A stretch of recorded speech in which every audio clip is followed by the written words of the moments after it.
तो इसी पर चर्चा करने के लिए हमारे साथ ठाकुर समाज से ठाकुर पूरन सिंह जुड़ चुके। पूरन सिंह जी, आपका न्यूज़ वन इंडिया में बहुत बहुत स्वागत है। धन्यवाद।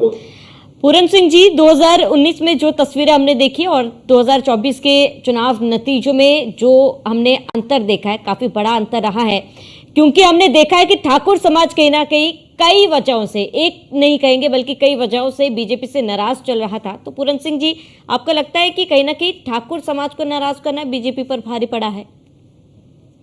देखो, बिल्कुल स्पष्ट है। और मैं तो कहूं कि ठाकुर समाज ही नहीं, किसान भी नाराज था, ठाकुर समाज भी नाराज था।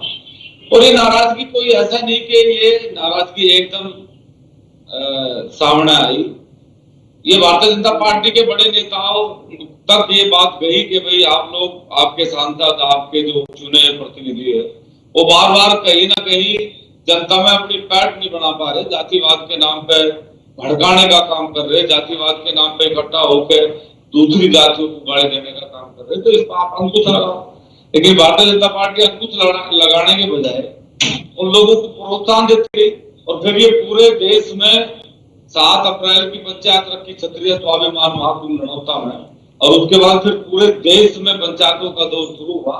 और चाहे वो फिर हरियाणा हो, चाहे राजस्थान हो, चाहे गुजरात हो, चाहे उत्तर प्रदेश हो। और ये जो बड़ा नुकसान भारतीय जनता पार्टी को हुआ, इसका खामियाजा भारतीय जनता पार्टी को एक बड़ी नाराजगी राजपूतों की थी, जो जिसे वो साध नहीं पाए, और उसका परिणाम उनके सामने।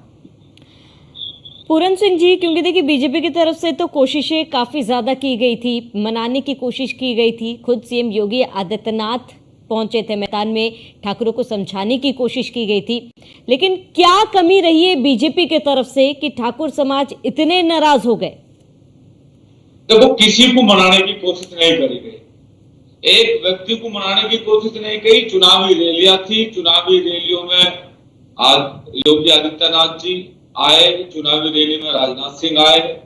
चुनावी रैलियां उन्होंने जरूर करी, लेकिन किसी को मनाने का प्रयास नहीं करा।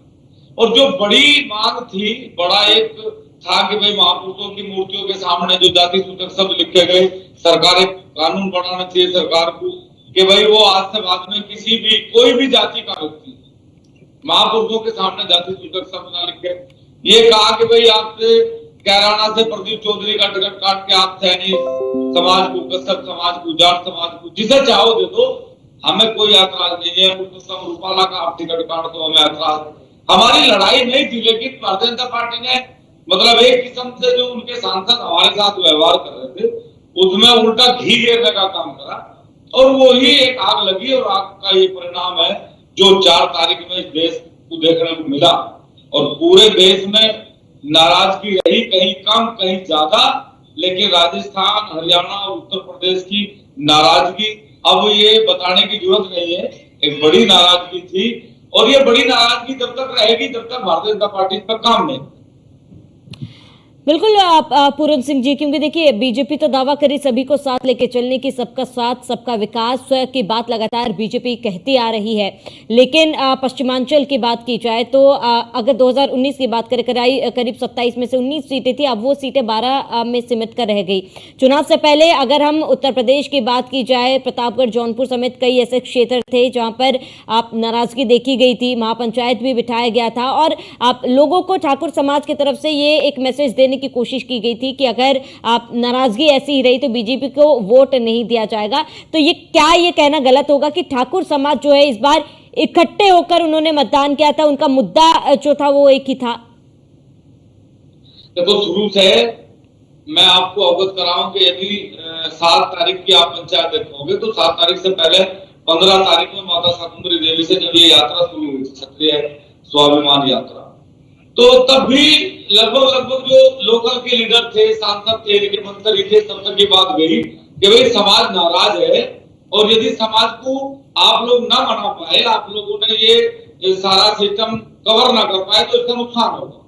लेकिन उसे वो बहुत हल्के में लेते रहे। वो कहते रहे ये तो चंद लोग हैं, इनके घूमने से क्या हो रहा, मतलब वो एक किस्म से मनाने के बजाय और भी उन्हें आक्रोशित करते रहे।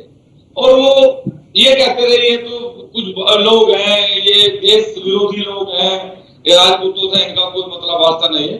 और अब मुझे ये कहने में 1% भी गुरेज नहीं है कि उनका वो नजरअंदाज करना, उनका वो अहंकार और उनका लोकतंत्र के प्रति संवेदनशील ना होना, ये उनके लिए कहीं ना कहीं दुर्दायवाद ये आपके सामने है।